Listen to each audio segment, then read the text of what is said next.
এরপর আমরা case base type প্রশ্নের ক্ষেত্রে 7 দাগের 1 প্রশ্নটি নিয়ে আলোচনা করব। প্রশ্নটি হলো, একটি বাক্সে 7টি সাদা ও 5টি কালো বল আছে। যদি বাক্স থেকে 3টি বল উদ্দেশ্যহীনভাবে একসঙ্গে তোলা হয়, তবে 3টি বলই এক রঙের না হওয়ার সম্ভাবনা কত হবে সেটা আমাদের নির্ণয় করতে হবে। তোমরা প্রথমে প্রশ্নটি ভালোভাবে বোঝার চেষ্টা করো।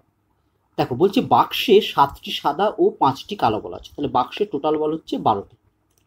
এবার তোমাকে বলেছে এই 12টি বল থেকে 3টি বল উদ্দেশ্যহীনভাবে তুলতে। তাহলে 12টি বল থেকে আমি 3টি বল তুলতে পারবো কত প্রকারে, না 12C3 প্রকারে। ঠিক আছে, এরপর তোমাকে কি নির্ণয় করতে হবে, না তোমাকে নির্ণয় করতে হবে যে 3টি বলই একই রঙের না হওয়ার সম্ভাবনা।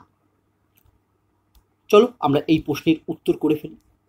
তাহলে এক্ষেত্রে আমার টোটাল বল কটা হচ্ছে? টোটাল বল হচ্ছে 7 + 5 = হচ্ছে 12। এখন এই 12টি বল থেকে 3টি বল নেওয়া যায় 12C3 প্রকারে। যদি আমি এক্ষেত্রে নমুনা দেশটি S ধরি, তাহলে NS এর মান হবে 12C3। তোমরা ক্লাস 11-এ 12C3 কীভাবে ক্যালকুলেশন করতে হয় শিখেছো। যারা ভুলে গেছো তাদের জন্য আমি দেখিয়ে দিই এটি কীভাবে ক্যালকুলেশন করতে হয়। দেখো, 12C3 = উপরে 12 আছে বলে আমি লিখব 12 ফ্যাক্টোরিয়াল, নিচে 3 আছে তাই আমি লিখব 3 ফ্যাক্টোরিয়াল, ইন্টু এই দুটোর বিয়োগফল 12 - 3, এটা মানে হচ্ছে 12 - 3 মানে 9 ফ্যাক্টোরিয়াল। এবার দেখো, আমার 12 9-এর থেকে বড়, তাই 12 ফ্যাক্টোরিয়ালকে আমি ভাঙবো। 12 ফ্যাক্টোরিয়ালকে ভাঙলে আমরা পাবো 12 × 11 × 10 × 9। এই 9-এ গিয়ে স্টপ করবো। কেন 9-এ স্টপ করবো? কারণ আমার নিচে 9 ফ্যাক্টোরিয়াল আছে, তাহলে যেখানে স্টপ করবো সেখানে হচ্ছে ফ্যাক্টোরিয়াল 9। আর নিচে আমরা পাচ্ছি 3 ফ্যাক্টোরিয়াল, মানে লিখতে পাচ্ছি 3 × 2 × 1। কোথাও স্টপ না হলে একেবারে 1-এ গিয়ে শেষ হবে, ইন্টু 9 ফ্যাক্টোরিয়াল। তাহলে আমার এই 9 ফ্যাক্টোরিয়াল কেটে গেল, 3 × 4 = 12, 2 × 2 = 4। তাহলে আমার হলো কত? যদি গুণ করো তাহলে পাবো হচ্ছে 220। তাহলে আমরা বলতে পারছি যে 12C3 এর মান হচ্ছে 220। তাহলে 12C3 এর মান আমরা পেয়ে গেলাম 220। এবার দেখো কি উত্তর চেয়েছে, না 3টি বলই একই রঙের না হওয়ার সম্ভাবনা। অর্থাৎ আমি যে 3টে বল বাক্স থেকে তুলেছি সেই 3টে বল সেম কালার হবে না, অর্থাৎ 3টেই সাদা হবে না বা 3টেই কালো হবে না। তাহলে এক্ষেত্রে দুটো ঘটনা ঘটতে পারে। আমি একটি ছকের মাধ্যমে দেখাই। না ঘটনা A ঘটতে পারে আর ঘটনা B ঘটতে পারে। ঘটনা এর ক্ষেত্রে কি হতে পারে, না ঘটনা এর ক্ষেত্রে হোয়াইট বল ধরো দুটো আছে আর ব্ল্যাক বল একটা আছে। তাহলে দেখো, দুটো হোয়াইট বল আর ব্ল্যাক বল একটা মিলে হয়ে গেল আমার টোটাল 3টে বল। আর ঘটনা বি কি ঘটতে পারে, না হোয়াইট বল একটা হতে পারে আর ব্ল্যাক বল দুটো হতে পারে। তাহলে এক্ষেত্রেও দেখো টোটাল বল হচ্ছে 3টে। তাহলে 3টি যে বল আমরা তুলেছি সেক্ষেত্রে 3টি বলই একই রঙের না হওয়ার ঘটনা দু রকমভাবে হতে পারে। না ঘটনা এর ক্ষেত্রে হচ্ছে দুটো সাদা বল আর একটা কালো বল, আর ঘটনা বি এর ক্ষেত্রে হচ্ছে একটা সাদা বল দুটো কালো বল।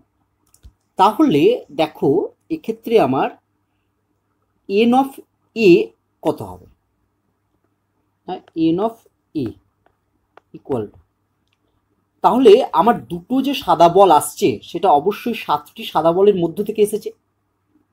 মানে দুটো সাদা বল যে আমি তুলেছি সেই দুটো সাদা বল আমি বাক্সে যে 7টি সাদা বল ছিল সেই সাদা বল থেকেই নিতে হবে। তাহলে 7টি সাদা বল থেকে দুটো সাদা বল নেওয়া যায় 7C2 প্রকারে, ইন্টু আর এই যে একটি ব্ল্যাক বল ঘটনা এর ক্ষেত্রে নিয়েছি সেই একটি ব্ল্যাক বল এসছে এই 5টি কালো বল থেকে, মানে 5টি ব্ল্যাক বল থেকে। তাহলে 5টি কালো বল থেকে একটা কালো বল নেওয়া যায় 5C1 প্রকারে। তাহলে এন অফ এ এর ভ্যালু এবার আমরা ক্যালকুলেশন করব। তোমরা একইভাবে যদি 7C2 এর মান ক্যালকুলেশন করো তাহলে এর মান পাবে হচ্ছে 21, 5C1 এর মান পাবে 5 ইকুয়াল টু আমরা গুণ করলে পাবো 105। এরপর আমরা এন অফ বি ক্যালকুলেশন করব। দেখো এন অফ বি এর ক্ষেত্রে একটি হোয়াইট বল, তাহলে 7টি হোয়াইট বল থেকে একটি হোয়াইট বল নেওয়া যায় 7C1 প্রকারে ইন্টু দুটো কালো বল, তাহলে 5টি কালো বল থেকে দুটো কালো বল নেওয়া যায় 5C2 প্রকারে। ওকে, দেখো 7C1 এর ভ্যালু হচ্ছে 7 ইন্টু 5C2 এর মান তোমরা একইভাবে ক্যালকুলেশন করলে পাবে, দেখবে হচ্ছে 10। তাহলে এই দুটো গুণ করলে পেলাম আমি 70।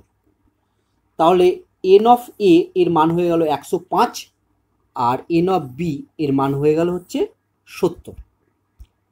চলো এবার আমরা নেক্সট পেজে যাই। তাহলে বলো তো অতএব পি অফ এ কত হবে? না, পি অফ এ হবে n of A by n of S. দেখো আমি এন অফ এ এর মান পেয়েছি 105 আর এন অফ এস এর মান পেয়েছি 220। আবার অতএব পি অফ বি এর মান হবে n of B by n of S. এক্ষেত্রে এন অফ বি এর মান পেয়েছি আমি 70 আর এন অফ এস এর মান হচ্ছে 220। এবার দেখো প্রশ্নে কি বলেছে না, 3টি বল একই রঙের না হওয়ার সম্ভাবনা। তাহলে আমরা লিখব যে অতএব 3টি বল একই রঙের না হওয়ার সম্ভাবনা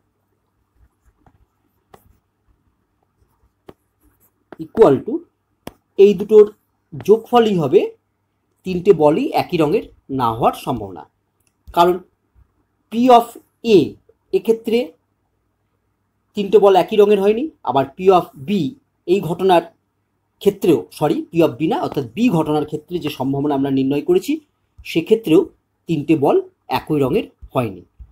তাহলে 3টি বল একই রঙের না হওয়ার সম্ভাবনা ইকুয়াল টু হবে এই দুটোর যোগফল, মানে 105/220 প্লাস 70/220 ইকুয়াল টু হবে তোমার হচ্ছে 175/220। এটা যদি আমরা 5 দিয়ে কাটাকাটি করি তাহলে দেখো 5 দিয়ে 4 পাঁচা 20, 4 পাঁচা 44 আর উপরে হবে 3 পাঁচা 15, 5 পাঁচা 25। তাহলে ইকুয়াল টু 35/44। তাহলে এটাই হচ্ছে আমার অ্যান্সার। তাহলে দেখি, চলো সঠিক বিকল্প কোনটি?